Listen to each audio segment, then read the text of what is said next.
Muito bem, voltamos com o segundo bloco do Super Notícias desta sexta-feira e neste segundo bloco vamos falar de um assunto muito importante. Você já ouviu falar sobre a psicologia organizacional? Pois bem, hoje vou tratar sobre esse assunto com a psicóloga Ana Paula Peçanha. Ana Paula, primeiramente, boa tarde, seja muito bem-vinda e é um prazer ter você aqui. Prazer é todo meu. Foi um prazer receber esse convite para falar de um assunto que eu amo de paixão, né? A minha profissão, a minha escolha de área de atuação. Então, estou extremamente grata por estar aqui. E Ana, primeiramente, o prazer é todo nosso de poder te receber, uma profissional super competente. Para a gente poder começar logo o nosso bate-papo, queria saber de você do que se trata a psicologia organizacional. Psicologia organizacional. Então, Gustavo, a psicologia hoje ela tem um leque muito grande de atuação, né? Então, nós temos psicólogos em todos os lugares, né?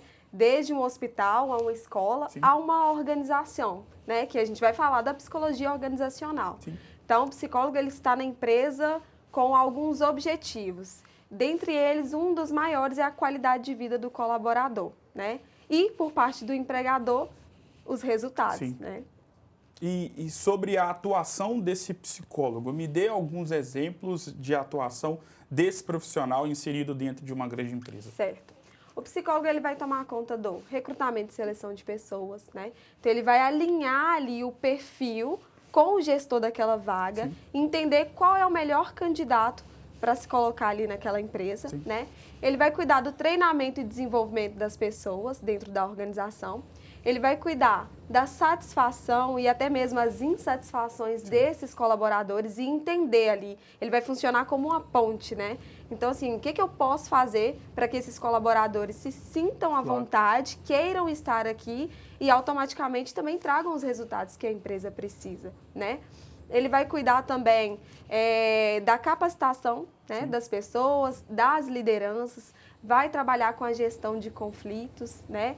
E acolhimentos também. Eu falo que o organizacional ele não faz terapia dentro da empresa, mas ele faz acolhimentos também desses colaboradores. Sim. E para quem ainda não tem esse profissional dentro da sua empresa, lembrando, né, que normalmente é possível ver esse tipo de profissional inserido em grandes empresas, mas nada impede de um empresário pequeno ou médio de ter esse profissional atuando dentro da sua empresa. Para quem não tem esse profissional dentro do seu empreendimento, como ele consegue perceber que ele precisa ter um psicólogo organizacional para poder orientar os seus colaboradores? Ele consegue perceber através das demandas que as próprias pessoas entregam ali no dia a dia do trabalho, né? As pessoas, elas estão felizes no local de trabalho? Automaticamente, elas estão trazendo um resultado? Né? As pessoas estão sabendo fazer aquilo que foi proposto na contratação delas. Então, se você percebe que essas expectativas não estão sendo correspondidas, é legal ter um psicólogo. Ah, Ana, mas a minha empresa é muito pequena, eu acho que não tem demanda o suficiente para ter um psicólogo aqui todos os dias, né? Nós temos várias empresas hoje que prestam consultoria. Então, olha, nesse sábado, os meus colaboradores vão ter um dia de treinamento. Então, eles vão lá para a consultoria, lá vai ter um psicólogo, vai falar sobre a psicologia organizacional, vai falar sobre clima organizacional. Então, assim, não quero um psicólogo, mas eu posso contratar uma consultoria. Sim. Né? E sobre a questão do empresário que está na linha de frente de uma grande empresa, média ou pequena, muitas das vezes ele recorre a algum psicólogo ou algum profissional ligado a essa área para justamente atender nos momentos de crise, nos momentos de conflito, devido a um alto número de prejuízo ou até mesmo uma falta de uma boa relação com os seus colaboradores ou funcionários. E o próprio dono do empreendimento, ele também pode recorrer a esse profissional para poder ter uma orientação da melhor forma possível? Claro, com certeza. O psicólogo, ele trabalha junto com a liderança, junto com a diretoria, junto com os donos da empresa. Ele está ali, não é só para o colaborador. Como eu te disse, ele está ali como uma ponte, né? É entre o colaborador e o empregador, né? Então, assim, ele ajuda na tomada de decisões importantes para a empresa também, né? Questões importantes para o negócio também, né? Então, sim, tem esse livre acesso também do dono da empresa, da diretoria, ao profissional da psicologia. Durante muito tempo, e você que é profissional ligado à área da psicologia pode falar com mais propriedade, durante muito tempo o psicólogo ele era visto pela sociedade como algo que a pessoa só vai recorrer se estiver doida, se estiver com um problema que ninguém consegue resolver. Mas de uns tempos para cá, e até muito recente esse movimento, esse fenômeno, a sociedade em si está dando um pouco mais de valor e importância para o psicólogo ou, claro, para a psicóloga. E dentro da psicologia organizacional, as empresas estão mais atentas com a importância desse profissional dentro desse empreendimento? Sim, sim, com certeza. Assim, e aí eu volto até a falar um pouquinho da experiência de um aluno de psicologia. Sim. Quando ele sai, às vezes, da faculdade, ali, da graduação, e isso pode ser talvez até uma crítica construtiva, claro, assim, para os cursos de psicologia, a psicologia organizacional, ela é sempre deixada como uma segunda opção, sabe? Sim. Olha, eu vou formar, vou fazer... Se tudo der errado, você... É tipo assim, eu vou formar e vou para a organizacional, porque empresas contratam muito psicólogos. Sim. Eles sabem a importância do psicólogo ali para contratar pessoas, claro, que vão realmente trazer resultados, né? Então, já vem com esse pensamento. E aí, assim, se não der certo, ou depois que eu tiver um nome, sim, aí eu vou para a clínica.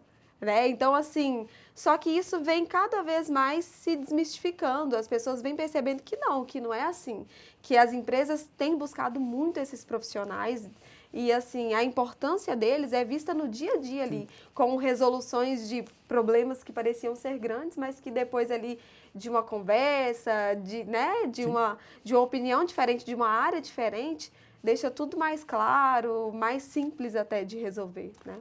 Sabemos que na pandemia o profissional, o psicólogo, e principalmente aquele que atende numa sala, dentro do escritório, ganhou uma importância muito grande. A pandemia afetou positivamente ou negativamente o profissional ligado à área organizacional ou não teve tanto impacto assim? Eu não falaria positivo ou negativo. Não gosto de dar esse peso quando vai se tratar do ser humano, né, de emoções e de sentimentos. Mas, sim, o trabalho do psicólogo ficou mais evidenciado depois da pandemia. As pessoas perceberam, né, que precisavam falar das suas emoções, que precisavam falar daquilo que elas sentiam, mas não sabia dar nome, né? Foi muito tempo em casa e aí você começa a perceber que você não conhece o outro que está ali junto com você e que você também não se conhece. Sim. E aí, quando você me fala, Ana, por muitas vezes falavam assim, que o psicólogo era só pra gente doida. Realmente, tem gente que ainda pensa, né, dessa forma.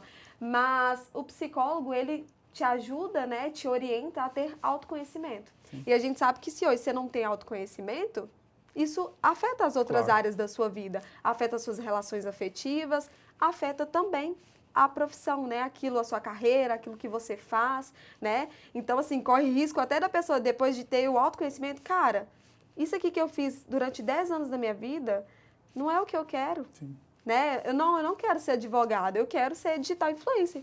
E tá tudo bem, né? Como, sim, eu já vi várias pessoas de Valadares que tinham uma profissão e falou assim, não, eu quero trabalhar como digital influencer, falar do meu trabalho, sim, e influenciar pessoas. Entendi.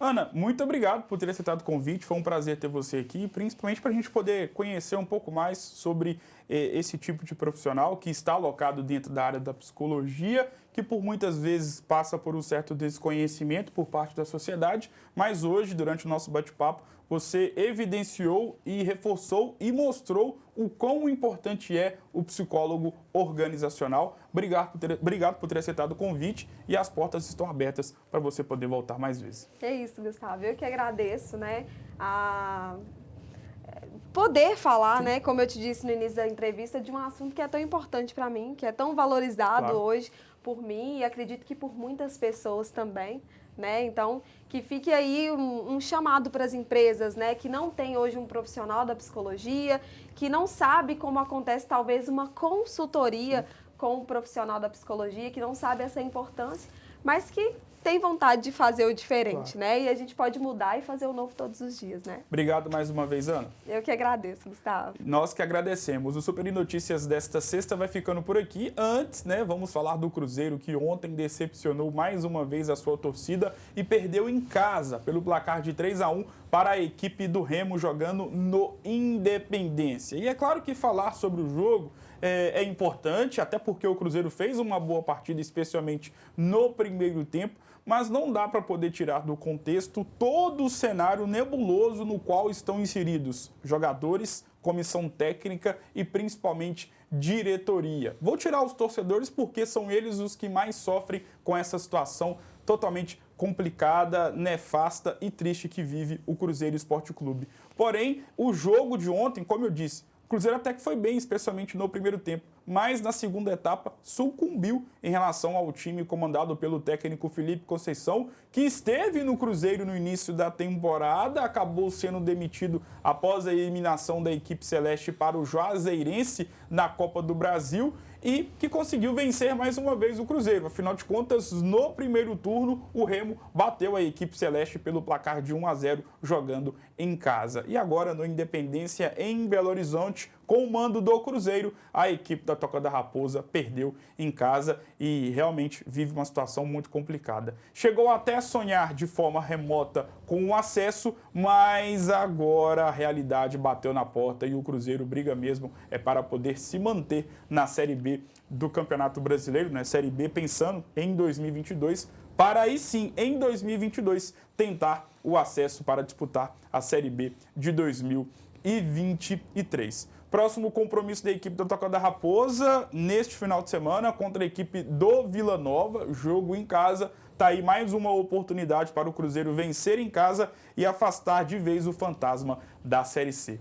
Quem diria, hein, meus amigos, que falaríamos que o Cruzeiro precisaria e precisa de uma vitória para poder se manter na Série B e não ser rebaixado para a Série C do Campeonato Brasileiro. Portanto, realmente, que situação lamentável. Vamos falar de quem está bem? O Galo, né, que amanhã encara a equipe do Flamengo no Maracanã, às 19 horas, o grande jogo da rodada. Claro que ele não tem um contorno decisivo, porque o Atlético é o líder, está na primeira colocação, com 13 pontos de diferença em relação ao segundo colocado. O Flamengo é apenas o terceiro colocado, portanto, não é nem um duelo... Terceiro não, na verdade, o quarto colocado. Então, não é nem um duelo entre o líder e vice-líder. É o duelo do líder contra o quarto colocado. O Atlético que vai para um jogo onde ele se encontra numa situação muito confortável e tem tudo para poder vencer a equipe carioca amanhã no Maracanã.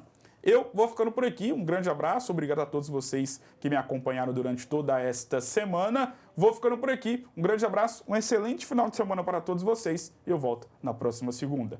Grande abraço, até lá!